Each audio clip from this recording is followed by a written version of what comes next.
And here we go. And Anish Giri recently released a chessable course on 1e4, and he's played 1e4, and that is met by the French defence from Magnus Carlsen, another area that Anish Giri is a specialist, another area that he released a chessable course. So this is interesting from Magnus. We very rarely see the world #1 choose the French defence. It's maybe 1 in 10 that he chooses this opening. And we see what we call the classical variation. White's gained a lot of space in the centre by pushing pawns forward. Black has been kicked back slightly. Black is passive, but solid. And this pawn push does hint that Black is going to actually expand, throw pawns forward on the left side of the board. And wow, I've got to say, this shows that Magnus Carlsen is out for blood. He's out for the win, even with Black. He doesn't want to play it solid, because this is far from a solid choice, Ivanka. It definitely is not a solid choice. I mean, I think Magnus was relying on the ghost of the FTX Crypto Cup, because there I can remember Magnus did in fact play the French defence, and he beat Anish with the black pieces. But Anish has kind of said, well, I'm actually going to play something completely different there. I played the advanced variation here. We're going to go for a lot more classically. But Magnus, well, he's made his intentions very clear by advancing that A pawn 1 square forward. He wants to take as much space as possible on the left side of the board. And I'm expecting a pawn to go forward. Yep, it's there. And now we're going to see a very crazy position where it becomes a race. Yeah, White's king is going to see whether it comes under fire on the left side. Meanwhile, White will be trying to blast the position through on the right side of the board. Yeah, and Giri takes a timeout just to stop and just to try and at least deter the advance of Black's pawns on that left flank.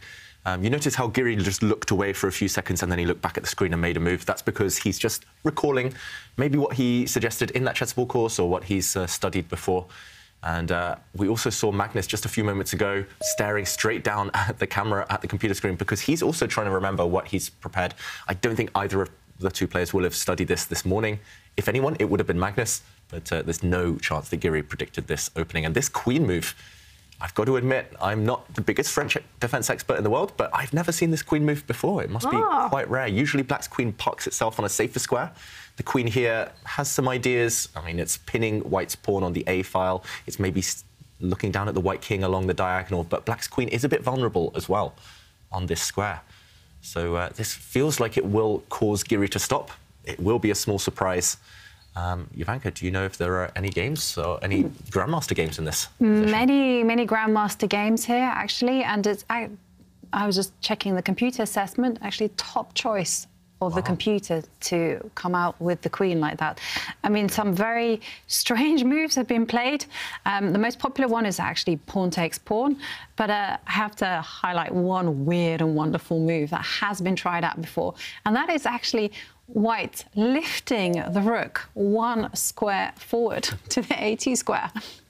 What is that? Yeah, I know. I guess the whole idea is that now the White knight defends the rook. So, for example, if Black's pawn pushes forward, the pawn can safely be captured. Black's queen cannot snack on the rook now because it is defended. And in the game, Giri, of course, he wasn't going to play a weird move such as this one. It's not Giri's style. He's a very classical player. He moved his bishop. But now Magnus does have the opportunity to push this pawn because now it is poisoned. You cannot take, and because the rook is undefended in the corner. So that's a very sophisticated concept, moving the rook to a defended square, but I don't think Giri would have wasted any time pondering this. If Magnus does push this pawn forward now, then you can't take it, of course, but you can simply step back with the knight. This knight is threatened, so you can step back, for example, to this square, or maybe even the square it came from. You can retreat to 3 safe squares, take your pick, and the tension kind of continues. You maintain your pawn center as White. Yes, there might be trades at some point. There might be a capture in the center, but you do hold a strong point. For example, if there are a bunch of trades, as long as you hold an outpost here and hold the space advantage with these 2 pawns, then White is very, very comfortable. Magnus, meanwhile, in the current position, will be trying to break down this pawn chain. And normally in the French defense, it's all about whether White can maintain the center. If you can, you have the advantage. If you can't, then yeah, your position tends to crumble. And yeah, Giri as well, with his last move, moving his bishop out the way, he's saying, OK, I'm too scared, I'm too worried about castling into the firing line on this side, so I'm going to go the other way. I'm going to run away from the side that Black has just chosen for his queen. Such a tense position, a very exciting opening because both sides really going for it. And it's just a question of who is going to be more successful with the space grabs.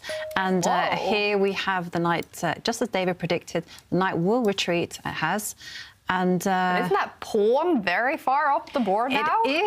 It is, and it might be joined by a fellow as well, because I've seen some games in the database have continued with black actually pushing the c-pawn one square further as well.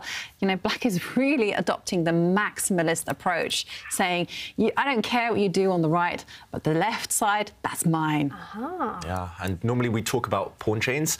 It's always the kind of direction your central pawns are pointing. That's the side of the board you should play on. So white's furthest advanced pawns are these two in the centre. We look at the central pawns first. And that means you should actually play on the right side of the board. Later on, if black's king castle's here, white will attack this side. And likewise for black, the central pawns here, they're pointing towards the left, towards the queen side. So actually, with this nice pawn chain that you created, it's actually connect 4 right now. That does show that black should be playing on the queen side in this direction. So that would be really interesting. It's not really Magnus's style to block things like this. He likes to keep flexibility. He likes to kind of chip away at the opponent's space. Especially in the middle of the board, yep. But this does look very tempting. Yep, it's one of many alternatives. Another alternative, as you mentioned, maybe more in keeping with Magnus's style, is actually to, again, prepare for space grabbing on the left and actually to move the rook from the a8 square to b8, plant it on an open line and get ready to initiate some trades. Yep, later on, the rook might well have targets on this soon-to-be open file. So yeah, really fascinating position. Already it looks like both sides are out of book, as we say, freestyling. He does go for that option you mentioned there, Jovanka, improving the black rook. And we're definitely going to see action in this game. Anish Giri runs away with the white king, very safe, very sensible. And it is Magnus maybe with the more difficult decisions to make at this early stage. White's moves are very natural, just developing. Next, maybe trying to reroute this knight, bring it off the back rank. But yeah, we will see a lot of entertainment, I think, here. And I just love this approach from Magnus. It means he's kind of showing to Giri he's not afraid to fight. It just depends whether Giri can embrace that and not be afraid of that hand-to-hand combat that we will see shortly. Yeah. I like this one. I find it very interesting as well because I saw a comment from former world champion Vishy Anand who said that most people, when they play Magnus Carlsen, they just can't handle the pressure, they can't handle the emotional tension, and they just try to simplify things, they try to agree a draw as quickly as possible. And we've kind of seen a little bit of the same from Anish. You know, we've seen him perhaps agree draws in positions where he should have pushed harder. And the big trend that I've noticed in their match encounters is that Anish normally starts off well. He applies a lot of pressure to Magnus's position, and then it's always in the last 2 games where there's almost like a complete collapse. So yeah, you're right, Jovanka. I remember at least I think 2 or 3 separate occasions in matches where Anish, he's had dominant positions. He's from a position of strength, he's just forced to draw or taken the kind of the safe way out rather than really kind of knuckling down, putting the foot on the accelerator and going for Magnus. So yeah, he's got to change that today. We have seen a switch in strategy from Anish Giri, especially in the first 2 days of this tournament, and that kind of paid off. He won 2 really tense tiebreaks because he was aggressive, because he was really kind of uncompromising with his play, and that's what I want to see today from him. Yeah. Yeah. And whilst the players are deep in thought, well, it's going to be an exciting day of chess. I can feel it in my bones. And we love it when you at home also join in on the excitement and all the action. And for today's quiz, we are asking you at home to share with us your best chess picture. So it can be a selfie of yourself playing chess. It can be a cool chess picture that you've seen. We don't know. You guys at home are always like creative, and you impress us with the ingenuity. So as always, you can tweet us using the hashtag #ChessChamps, and we will feature your pictures on the show. Yeah. In honor of the Twitter king and selfie king, Anish Giri, maybe. Yeah. That's why we're doing this. Maybe we can get Anish to take a selfie as well. He is sharing a lot of them on Twitter. And actually, speaking of that, the start of the year was super dramatic for Anish, with his Twitter account being hacked and just some awful messages going around.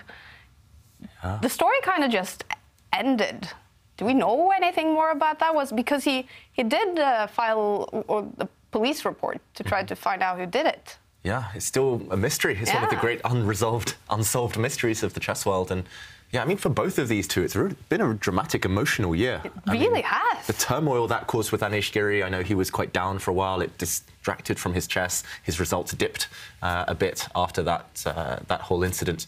And yeah, Magnus, of course, now he's still in the thick of that drama. Yeah. So yeah, for these two, it must be refreshing for them just to focus on the chess, just to kind of brush everything else away. But yeah, what a year it's been. What 2022, a year, yeah. Non-stop drama. Yeah, it does feel like chess has been in and out of the news.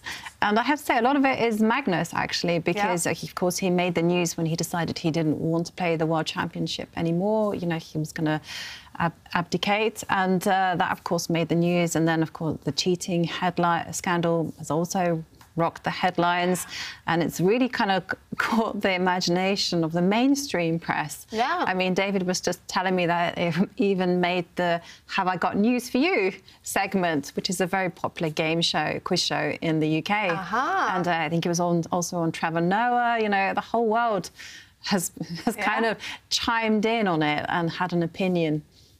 Yeah, chess is far from boring. That's the one thing that the world has learned this last year. Yeah, chess somehow attracts all this controversy, and for good and bad reasons. But OK, meanwhile, Magnus, he's taken a controversial decision, a very committal decision at least. He has blocked the centre, so he's gained a huge amount of space now on the left flank, but the action might not be happening there. So this is the big question. Can Anish Giri switch his attentions to attacking maybe the black king, for example, to giving the white pieces some energy? It is very, very blocked. But white is ahead in development, white has castled, white's queen, white's minor pieces, they're all well placed. So it does somehow ring alarm bells in my head, this pawn block from Magnus. It's not 100% clear what his next 2 or 3 moves will be. Meanwhile, Giri does have a little bit of time to try and blow things open. And Ivanka, what would you be thinking of first here? Instinctively, what ideas come to mind for white? Instinctively, because a lot of the tension has just resolved after that pawn advance, I would be looking at sealing up the left side of the board, maybe pushing up the A pawn. And the reason I would touch that pawn and commit that side first is because then I can just focus all my efforts on the right side of the board. And that's just basically, as David is highlighting, blasting through, just open up a line so that the rook can infiltrate, the minor pieces can get in, and that will be very deadly. Yeah. As soon as you block it up, you can focus purely on the black king, trying to open lines towards it. I think you do need to take a time out, as you say, Ivanka. There are maybe a few ways to block it up, but if you maybe relax one move too early, if you just improve your knight, which Anish wants to do, then maybe Magnus does have a small threat of pawn takes pawn. And the whole idea is now there is tension between the queens. If the queens disappear, say white recaptures the pawn, an endgame might actually favour black, because black now has an open file. This is a very weak pawn targeted by black's dark square bishop at some point. Here, white's central space advantage is far less relevant with queens off the board. But yeah, I like this move you suggested. If you can just block it, not allow open lines, then suddenly, what is the black queen doing? Very unclear. What is the black rook doing? It's not on an open file. Black's pieces, if you look at them, they actually lack active squares. They're very cramped, especially black's knights. And meanwhile, it's easier for white to improve. And we highlighted this F5 break, pushing the pawn forward. That's purely to open lines up for the white rook. And that's also because the black king sits uncomfortably in the center. And no matter where it goes, it's going to be a clear target. Even if black, for example, gets time to move his bishop and castle to the king side. How many defenders are around this king? Not many at all. And we've seen far too many examples on the tour this season of lonely kings with queens on the other side of the board, far away from the defense. They do tend to get checkmated, these types of kings. So I would be worried for Magnus Carlsen here. Giri does need to take, I think, an ambitious decision like this one. The one thing he shouldn't allow is a queen trade, as we showed. I think that would be against the spirit of the position. That would play into Magnus's strengths. And he does block it up. That is a great move from Anish Giri. At least the spirit of it is very, very promising. And now Magnus has to justify his earlier play. Yes, black's pawns look impressive, but what next? You can't really push them forward effectively right now. For example, even if you push forward, try to force this queen exchange again, white will just say, no, I will just lock it up. And Black can do what he wants on this left side now. He's got a great pawn formation here, but the rest of his position, the other half of the board, that definitely favours White. So yeah, I'm loving this decision by Anish. Time advantage too? Yep, me too. This is the kind of position that when I was younger, I used to dream about. I used to play these positions and I used to enjoy them so much because the plans are so straightforward and it's just really about pushing pawns. And even if you have to sacrifice material, just do it. Yep. You know, you do absolutely anything in that quest to open up a line. And Magnus developing his dark square bishop, very good. But yeah, he still the storm is coming. Yeah, the storm is coming. He won't feel comfortable even if his king gets to safety by castling. I'm expecting Anish to build up for this f5 push over the next few turns. Looking very promising for White here. The computer does tend to be biased in situations with this pawn structure, especially the d4, e5, as we say, against Black's pawns here, because White has a space advantage. So computers tend to be biased towards the side whose pawns are further advanced. But I tend to agree with the computer here. It must be very, very pleasant for White. Anish needs to seize this opportunity now. He needs to generate some momentum. Magnus, yeah, he's taking huge risks, actually, in this first game. It's going to be a cool match between these two. I have a feeling this is only game 1 out of 4 rapid games between Magnus Carlsen and Anish Giri in their match today. If they are tied, they will play Blitz and potentially Armageddon tiebreaks to decide the match. And I have to say, I'm loving what Anish is doing. Such a classy move, you know, just retreating this queen 1 square and just... This is both an aggressive move, but also a defensive move, because there were ideas of Black, perhaps, as David indicated, pushing pawns forward, trying to grab some squares, force his pieces, just to try to infiltrate on the left side. And this queen takes away that threat, but also at the same time, she's planning to dash over and support an attack on the right side of the board. I am just in awe of this move. Yep. Very, very classy, sophisticated.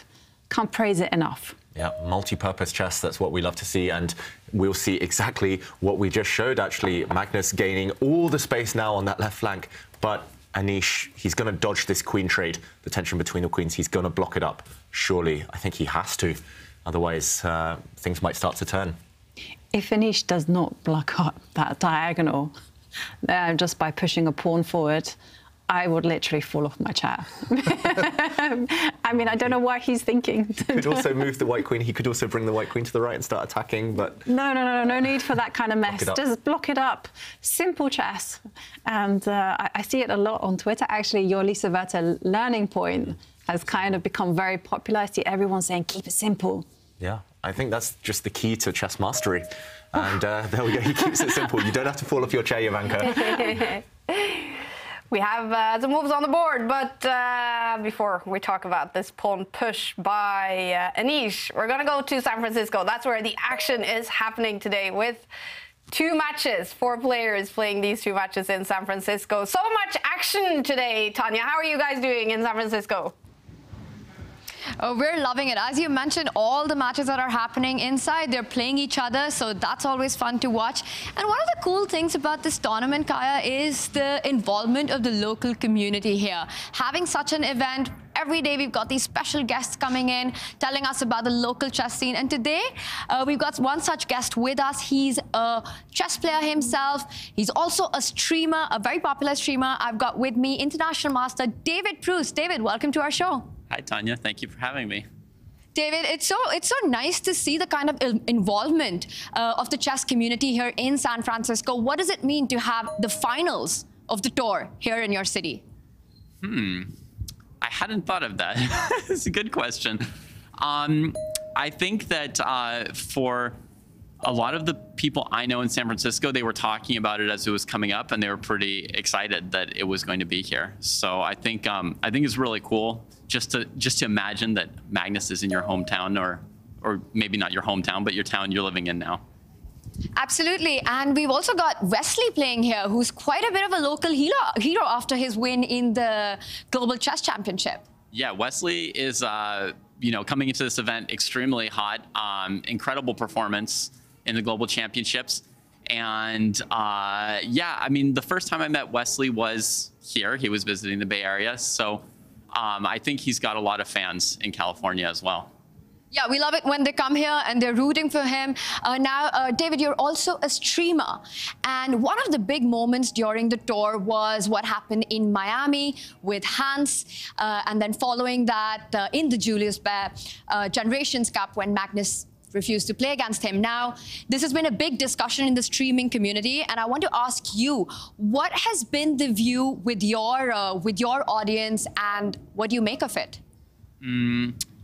I think that my audience, like the normal people watching my stream, have been a little bit slower to pass judgments than what you see in the general chess community. In the general chess community, I feel like very, very quickly you had people who were like, Hans is a hero, these evil corporations are trying to, like, you know, scrunch him under their feet or something like that. And then you had other people who were like big fans of Magnus and believed in his side of it. On my stream, I think people are more reflective, and so they're sort of like waiting to hear information, and they listen to each other and they hear other sides of it. So I'm very happy that the conversations in my stream have been very civil, and I wouldn't say there's been a really strong consensus around whether or not Hans cheated, whether Magnus's response was like the best response or the second best response or the worst response. It really hasn't been very, very clear. Yeah. Is there a lot of support for Hans in general in the American chess community?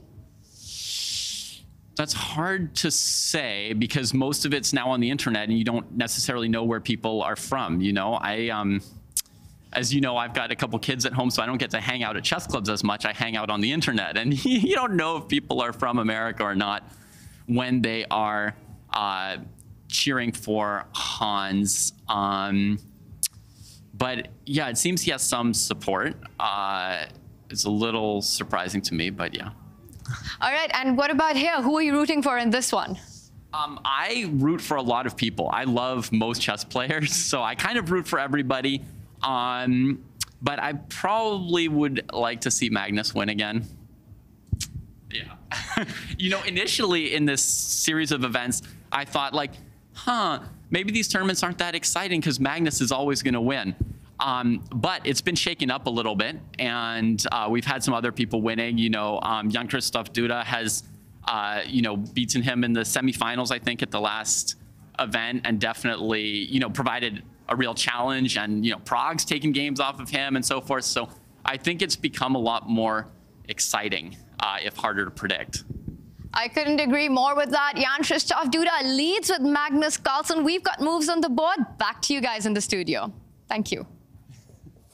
Absolutely. Thank you, Tanya and David. And Anish Giri is really trying to beat Magnus Carlsen today. The bar is swinging back and forth. We had some moves. What's happening? Yeah, it's a really complicated position, very tense, as we mentioned. And Anish Giri, he's burnt his bridges. He's already committed. He's gone all out. And this is the spirit we wanted to see from Anish Giri. But the execution of his plan maybe hasn't been the most accurate objectively. He's now jumped in. He's using the dart squares to try and break into Black's camp.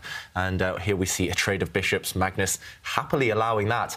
And OK, right now we also see Black up a pawn. Let's jump in to show what did happen. Just the last few moves, they've been really dramatic. This is the current position. If we rewind to where we left it earlier, Black now was going after this pawn, but I think Anish Giri rushed slightly. He pushed a pawn forward, sacrificing, but he could have built this up. In the break there, we were talking, myself and Ivanka, we were saying, oh, he could just build up, push this pawn. You can maybe bring your knight forward as well, just build up, slowly push your pieces into the attack. But Anish said, OK, my pieces are ready. He pushed forward.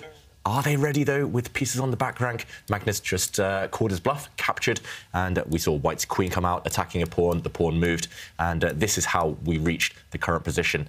White's bishop jumping in and now captured. And here, if White gets one more move, it looks very scary. White's queen is going to jump in, start creating some really nasty threats. The Black king is still stuck in the center because it can't castle. If it castles, it will get checkmated, this White king. The White queen is simply going to come in and trap it. But Magnus says, OK, I'm not going to commit. I'm going to leave my king in the center forever. It's still relatively blocked. So he drops back, going after a second pawn, getting greedy.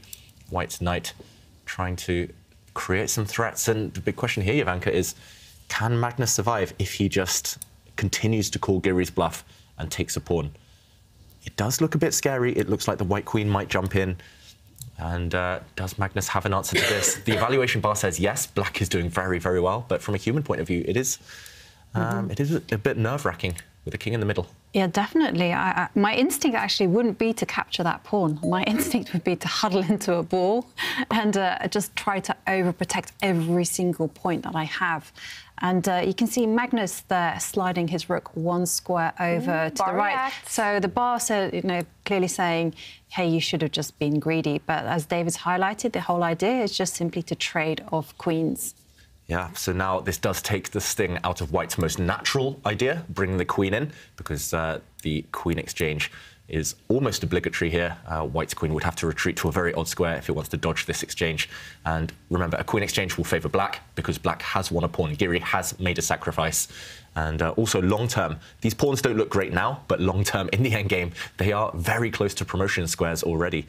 And Magnus always loves to play for long-term ideas. So this is the current position. This is maybe a small threat in the position to come back with the black queen, re-centralize her, bring her back to the defense and trade off. So Giri has one move. He needs to find something. Both sides have basically the same amount of time on the clock. And Giri, this is great play from him in terms of attacking, being on the front foot, but he needs a follow-up. It's already getting critical. If he finds nothing over the next 2 or 3 moves, Giri, he's just a pawn down with a lost position. If he finds something, though, if he can trick Magnus, then he has great attacking chances. Yeah, but is there something? I'm racking my brains and I'm thinking, you know, I can't see a thing. Yeah, I mean, the other idea that sprung to my mind immediately was to capture and only now to jump in with the queen. Now black doesn't have time to jump back and retreat because this pawn would drop with a check and this would be pretty much game over. But in this position, I think instead of retreating with the black queen, you can just retreat the black knight. It looks a bit scary, but all the key squares are covered. White's queen can nearly slide in. This would nearly be checkmate, but unfortunately the black knight covers this square, so the queen would be captured. And unfortunately, you're just attacking with one piece. Black's pawn structure does mean that White's pieces are unable to join the queen in her assault. It kind of feels like that knight is actually in the way. If that knight were missing from the board, the white knight that is, yeah, I mean, you could even get crazy and sacrifice a rook and whatever, but it's in the way. So, and bear in mind that black is always going to play queen retreat and offer that trade of queens. Yeah, and if this doesn't work either, then let's go back to the drawing board. What can Giri do? He would love to move this knight out the way. He would love to spring his rook into the centre, onto the open file, but it just takes too long. If you move your knight now, for example, then again, the black queen can just step back, retreat. Also, black does have the opportunity at some point to go and capture this pawn. Remember, it might be a 2-pawn sacrifice that Giri is committed to. I'm struggling to see it as well, and clearly Giri, head in hands, he's struggling to find the breakthrough. The computer does indicate that there is a way to maintain the balance for white, but it's not a drawish balance, it's just maintaining... Okay, I cheated, and I can tell you there's only one idea, and that's actually to put the queen over to the e3 square. And this is clever, because the whole idea is that after you protect the bishop, now you're going to actually break through with the g-pawn. Wow, this is not obvious. The first move is findable because you're attacking, you're pinning along this line, but after black defends the bishop, wow, Jovanka, you're right. Pushing this pawn forward, it looks strong, but it's not obvious to a human. You're weakening your own king. This is against every instinct in Giri's body. He will not be looking for moves like this. The whole idea is now you're attacking a pawn, and if pawn takes pawn, suddenly your bishop, which was blocked out of the game, springs to life, and you're attacking this pinned piece. This bishop is the target. Remember, it is pinned along the e-file. So suddenly black is under tremendous pressure. But I don't think he's going to find this. It just doesn't... It's the second move that's so difficult to me, pushing this g-pawn. Yeah. That's the only way to justify the first move. For me, it's actually the first move, because I'm like, the eyes are kind of going forward, and you want to get your queen as close to the king as possible. Yeah, that's true. She's already well placed. It looks like you want to improve other pieces. Yeah. And he doesn't find any of the 3 best moves, Anish Giri. He does play a very natural one. He captures the bishop, but it's a natural mistake, as we just showed. The queen comes in, but this can be safely defended by black's knight retreating. I think the only move for black, but it is sufficient. You defend this square, and everything's defended, everything's covered. Actually, the black king feels pretty safe to come and blockade this white pawn next move. White is attacking with just 1 piece. It's not going to work. Yeah, I agree. And there we see the move. Both the knights cover all the critical squares. And now there's just really no way to kind of break through immediately. And like I said, you know, that white knight is in the way. It's a traitor. Yeah. If it weren't there, then white could do so many things. I mean, if you could pick up this knight and put it anywhere, if you could put it on the c5 square or the g5 square, you're just winning with white. But unfortunately, you just have bad pieces. This knight is bad. This rook in the corner, unable to join the action. Yeah, Giri, he just hasn't coordinated in time. It was a very tricky move to find to keep the balance, but yeah, this one is not sufficient. Magnus is going to be at least a pawn up, and he will reassert control. I think black is in time. Drama. And Anish has ticked under 2 minutes on the clock. He's going to need great air quality right now, Anish Giri. Of course, there is an air things device in the San Francisco arena, monitoring the air quality for the players. And is the air quality good? That is exactly what Anish Giri needs right now. Yeah, he needs to use every single advantage he can get. And wow, well, in for the penny, in for the pound. And Anish just sacrificing a bishop. Ooh, the bar jumps up. And it does look like decent air quality there in San Francisco. I'm not sure that's going to help Anish Giri, though, because he has just given up a bishop. We talked about white's knight needing to get into the game, and it has finally sprung to life. And OK, it has come at the cost of your bishop, though. White's given up a bishop for a pawn just to break black's pawn chain. That previously proud chain of pawns has been shattered. And there are some weaknesses, some targets, but there's no... I mean, I just don't see any downside to black trying to force the queens off, as we indicated. Black's queen now needs to rejoin the action. And then I think you're just fine, and you're a piece up. Yeah. You have an extra knight. And unless Giri can checkmate, that's going to be decisive. I agree, David. I think white's attack isn't that strong. And like you said, it's good philosophy to trade off queens when the king is in danger. Yeah, let's just show an action replay of this sacrifice by Giri. Maybe it was just the best practical try, otherwise he's losing anyway. Why not at least complicate the issue? We talked about these 2 pieces not getting into the game. He decided, OK, this bishop is blocked by all the pawns anyway. I might as well just give it up. He took a pawn, and the whole idea is that now when his knight springs forward, there's a threat. Knight takes pawn. That's the only threat on the board, but it is a bit of a scary one. It would hit the black queen. It would get slightly closer to the black king. So we're expecting now Magnus to retreat. And Giri's idea here must be to capture this pawn. If the white queen runs away, it doesn't have too many great squares, but if it steps back, for example, black's knight can just move. You can choose any safe square, I think, here, and the queen exchange threat continues. So I'm expecting here, if Magnus does retreat, for Giri to take this pawn, we would see a queen exchange, potentially, and at least now, due to this last capture, he would be forking the king and rook, and okay, he has gone for this, so this is his threat. Suddenly, if this happens, we do a quick count. It's a rook for 2 knights, and yes, the 2 knights are better long-term, but right now they aren't so impressive, and white's rooks do have targets. White's rooks can swing and start hitting some pawns. Also, remember, this pawn's still alive, the f6 pawn for white, a bit dangerous there. So does Magnus have something better in this position, do you think, Jovanka, than swapping queens? Giving some material back by trading queens would be the safe option, but maybe Magnus has more. Yeah, I was wondering at some tactical ideas of actually moving the knight away, but it doesn't seem to work. And I also wondered, just move the king, relocate the king. Yeah. So this also was a possibility, but here I thought white could just simply stand. Nothing much has changed. After queen takes queen, there's still the problem of knight takes queen check, forking the king and the rook. So white can now use this time to either attack some pawns or just centralize a rook. Yeah, for example, swing across. And is Magnus's idea really to capture this pawn? He looks a bit too brave here. Black's king is out in the open, I'm not sure you can get away with that while queens are on the board. Just to show as well, Jovanka, you're right. Black can't quite force the queens off yet because this fork is even more deadly now. And OK, Giri doesn't take a timeout just to improve his rook. This would have been very tempting, but he goes all out now. He's gambling even more. He's attacking this black knight. The question is, what if the black knight just moves? And Magnus has just retreated it. The problem now for Giri is that there is a threat for black for the first time in a while. Maybe of capturing this knight, not immediately. For example, if the rook moves, if you take this knight, the black king is still going to get the kiss of death, as we call it. There's still some checkmating ideas against it, but yeah, suddenly the knight is loose. The queen always has to watch out for an exchange. And look at black's knights. They say knights are a king's best friend, and that's because these two defend their king so well. And you know what? I so reckon that Magnus is going to capture that pawn on f6. Yeah. I mean, he has to. For example, if there's a knight check hitting the king, you pretty much have to walk out into the open and take this pawn.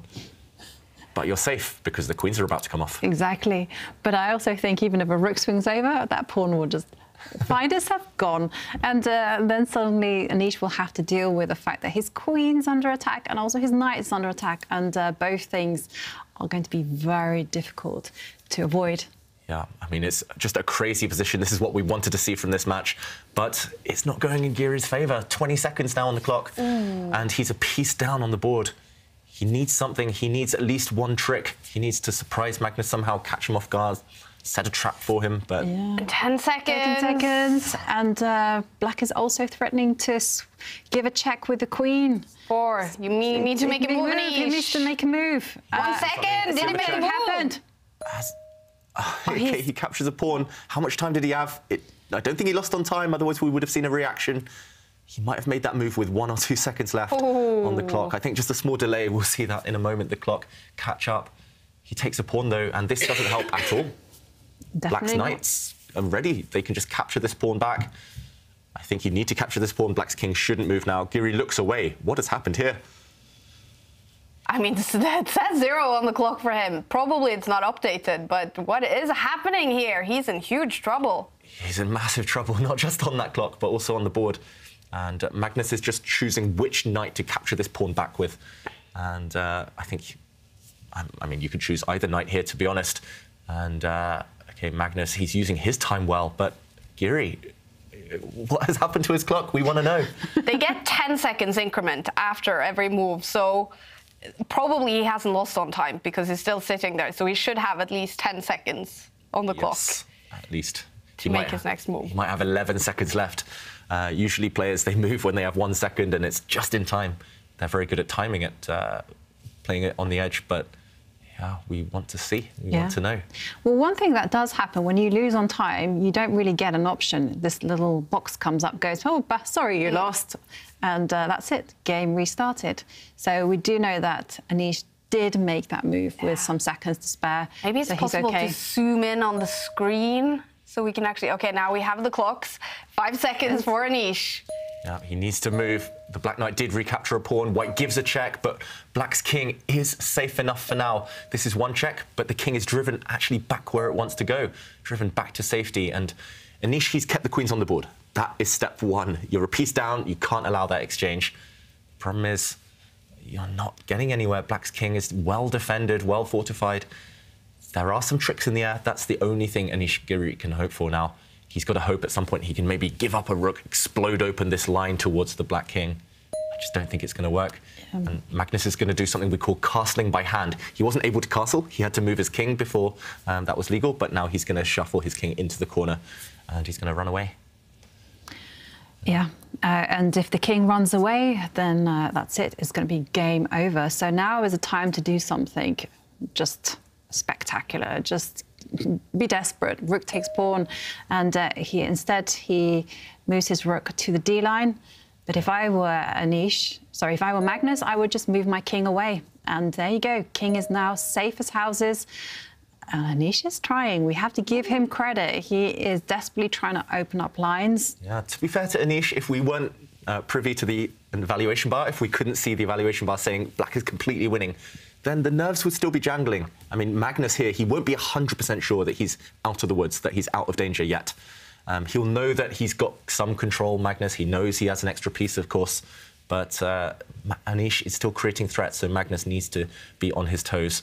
I would just try and lock it up. I would try and block this F out. There we go. No. Don't capture a pawn. Don't open up white's rooks. Yep. And still full control for the Norwegian. Yep. So which king is the safest now? Magnus has been open for a long time, but is it safer now? It's safer now, but white's pieces are still around. White's queen and knight are still close enough for the black king to feel uncomfortable. White's king is open, but there are no black pieces around it. So for now, it's safe. So your king is only as weak as the pieces that are attacking it. And this is the problem for Giri. Look at the black knights. Black's king is open, yes, but black's knights are perfect defenders. Black's knights so well combined as well.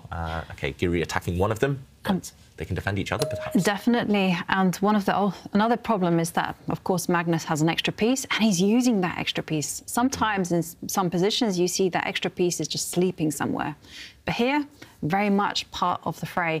And Magnus, being very clever, he's using the idea of counterattack, and Anish, he's just advancing pawns.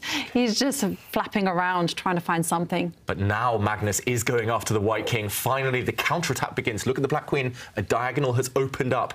She wants to jump into g3. That would be a deadly check, leading to checkmate. Giri, oh, down to a couple of seconds, but it looks like he just resigned or let his clock run out.